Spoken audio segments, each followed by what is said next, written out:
Mr. Korb. Thank you very much, Mr. Chairman, Leader Hunter.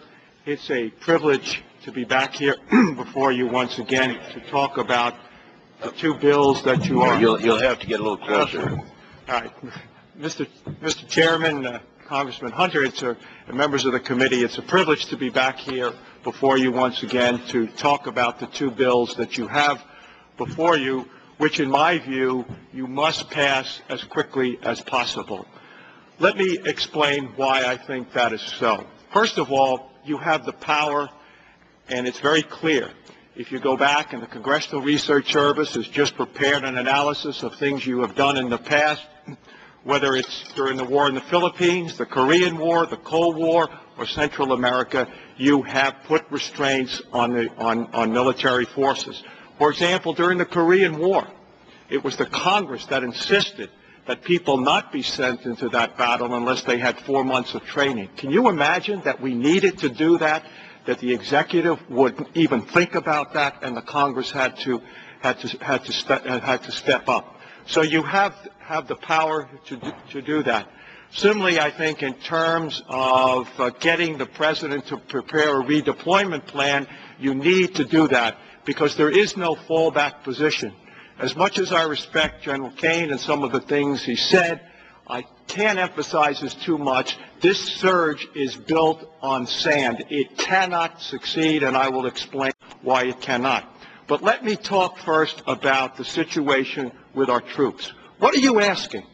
You are allowing the administration to violate its own policies when it comes to deploying troops.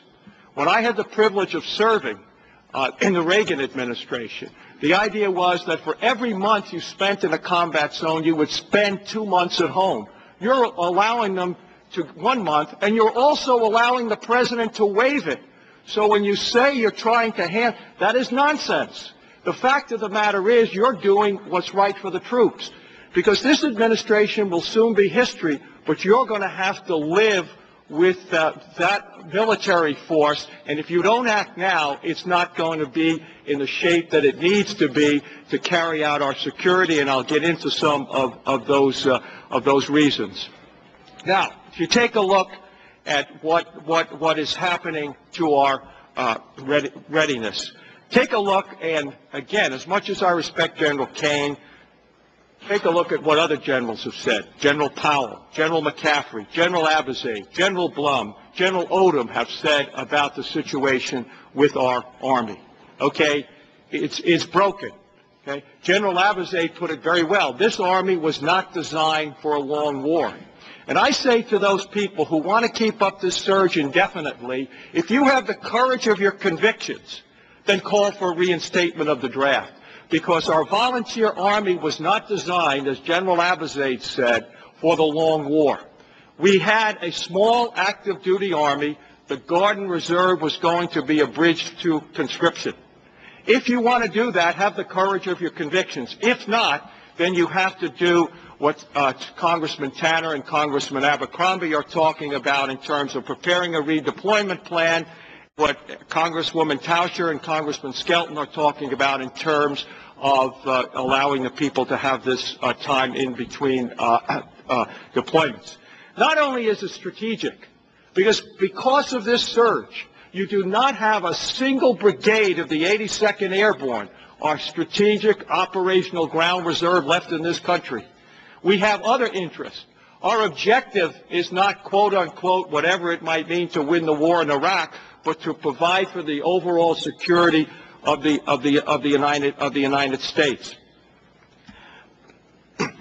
Not only do you have to worry about military readiness, but what about your moral obligation to the men and women who volunteer to serve? When they volunteer, we have certain understandings in terms of how long you'll be mobilized if you're in the Guard and Reserve and how much time you'll get between deployments. And if you look at every poll, whether it's conducted by the Army Times, whether it's conducted by CBS and all, the support among the troops for this ill-considered war is declining. And if you don't believe the polls, Look at the suicide rate. Look at the desertion rate. Look at the divorce rate. This is what is happening. Look at what's happening to recruiting, because American people have turned away from this war. And they are discouraging, as we call them, the influencers, are discouraging the men and women who ordinarily would be attracted to join the Army from coming in. Last year, the Army increased its age for first-time enlistees to 42. It took the number of non-high school graduates to about 20%. It tripled the number of people scoring below average on the Armed Forces qualification test. And what happened? Even with that, it had to give over 8,000 moral waivers. 8,000, that's 10% for the active year. The Army is not recruiting its recruiting goals, and those waivers are up to 12%. You have taken in last year 900 people with felony convictions. That is the Army that will be left when this administration leaves office, and this is the Army you have to deal with. And they say, well, retention is good. Yes, retention is good among career people, but it's not good among first-term people, people who have not made the career decision. The Army is 7% short of people completing their first tour. And what about officers? Retention among West Point people, these are your future leaders, is as low as it's been in the last 30 years. The Army is 50% short of senior captains, and the promotion rate from captain to major is almost 100%. These are going to be our future leaders. This is the Army that we're dealing with if we do not do something.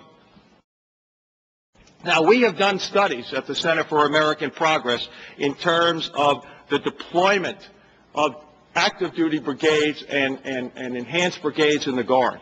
And those, if you take a look at those numbers, they're startling. You have 2 brigades on their 4th deployment. You've got 9 on their 3rd deployment. 20 have been deployed twice.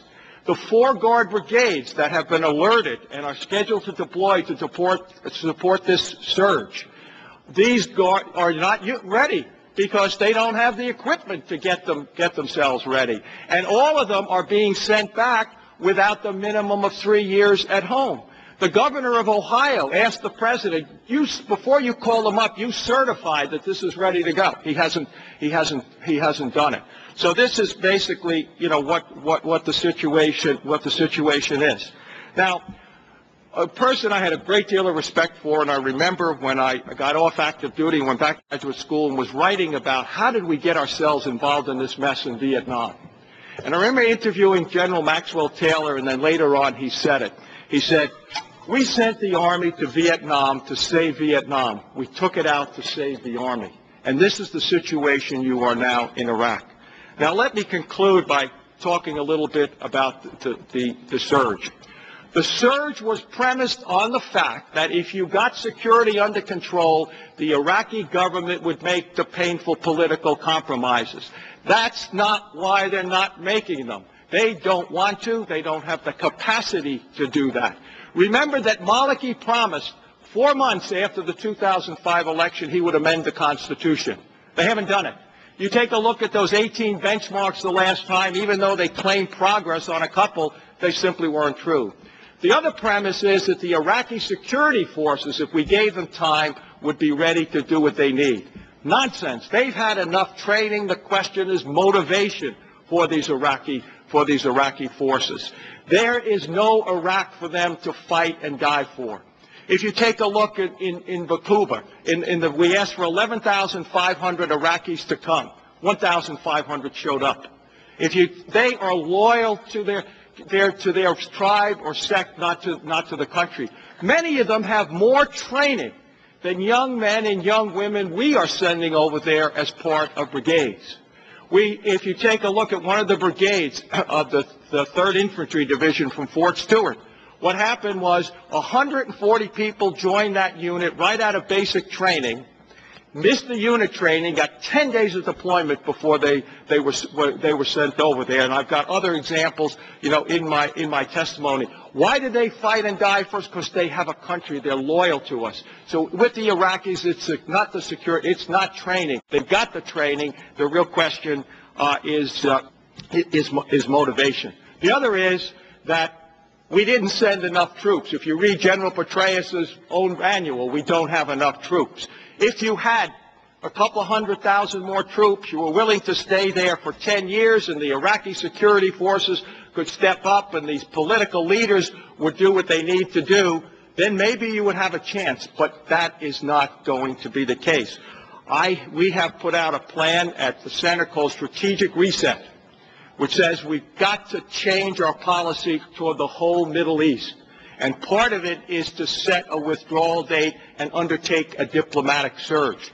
Until you set that withdrawal date, the countries in the region, all of whom are involved in Iraq, in a non-constructive way, will not get involved constructively. And I am convinced that once you set that withdrawal date, those countries will know that, in fact, it will be their problem as well as our problem. And none of them want to see Iraq become a failed state or a haven or a launching pad for international terrorism that can contain them. All right, let me conclude with this. 26 years ago, this Congress gave me an unprecedented opportunity to deal with the readiness of our armed forces. And at that time, it was not good. But because of the support of this committee, Congress and future Congresses, administration, we were able to rebuild our armed forces, particularly the Army. And the Army that we sent into Iraq was probably one of the finest we've ever had. But it is not there now, and the longer you stay, the worse it's going to get. Thank you very much, Mr. Chairman. Thank you, sir.